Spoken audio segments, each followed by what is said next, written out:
yinkəgə üçünla. Bekti surətdə bədən yığırlığımızı düşürmüz. Müyəqadır nədən şəşədən mən bədən yığırlığımı düşürsəm boldu deyib nurğun adam kilib, güzelləşib ketib barda. Mən sizlərə pul dedim ma. Müşənin xizmətçisi olğandıkən çoxum bədənlərini güzelləşdirilənlər degəndikən mənəyə biz alay diqqət qılıb tez sürət yığırlığımızı düşürmüsək, ma kilovatqan xeyridə sizin yinkəginizini bilmək.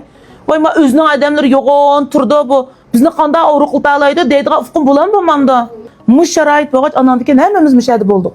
Niye bulmagan bolsa bu yerden hiç qanday adam bulmaydı. Ben bu qitim çıkıp biraz bazı işler bek ümitsizlendim. Ben bir nərs desem hədisi aldı bir gün lan bu işçi. Onun denken yok. Ben bunda buluşum ben fakat xalamayman. Lekin rast gap qilsam muşunda çoğaytib muşda japa çekişimdiki nərsim o. Asli bilsanglar şu muşa turayotgan her bir adam üçündü. Şunun bilan bu hadisaning qarasam chechenlarning çoğuqlığı. Yılıq özənglərinin düşkün çırayı, bu ayğınlarının seksə yağızlığı, yinanlığı kəs güp təpiriş, bularının həmmisi mənim nirvamını öldüb, rast gəb məyən pəsli çaqqandaklarım çıxıb etkim ketken halət mənə şəkillenib qaldı. Ya məyədə bir mədəm qalmaydı.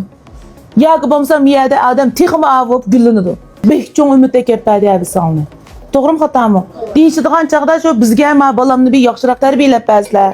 Ma balam müşahidi bir tərbiyələyib bunun denken bizə işlemdi o. Ya ki bulmasa, her qanda ya ki basa bir özünün iqtidarını namayan qılalığıdək bir adam aylansın deb əkəpədi. Yaxşı bolğan bir qayda tüzüm eski adamını yaxşı qılıda. Lekin bir yaxşı olmagan bir qayda tüzüm bir opdan yaxşı adamını eski qılıbdı da.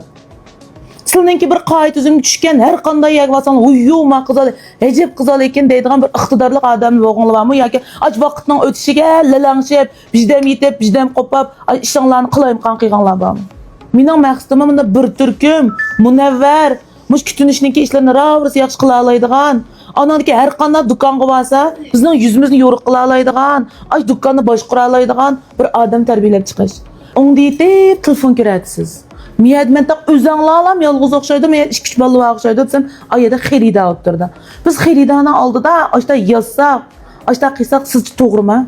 Bizga qaylab olib bizda menda bir viy deb kuch olamdi, yo chiroyingli qaylablam bolu solishab sildan bekrak og'rib qolamdi. Menda guzon bugun degan yig'in ochdi desam, tirisi chiqibdi hozir qarasam. Lekin men yig'in ochmagan chaqda, men kelmagan chaqda sizlar muşta tuğsanlar bulmamda. Neymiş ki bunda özgürlep getimiz biz? Şuna mening miyadiki tüzümümge boysunsanlar. Boysunsanlar o müzallan şey. Bana manda ben muş qiyğa işimge mesul olaman. Ben muş qiyğa işimni yaxşı qılaman. Ben muşdan bir natija chiqaraman. Ben muşdan orqali bir taraqqiy qilaman deydi adam lazım. Herkes mana kun o'tkazadigan, ko'z bo'yaydigan, kun u yoqqa manda adam menga lazım emas. Yeshilgan haq nima uchun yaxshi ko'radi da? Neylemi bizni yaxshi ko'rayotgan xalqimga rahmat.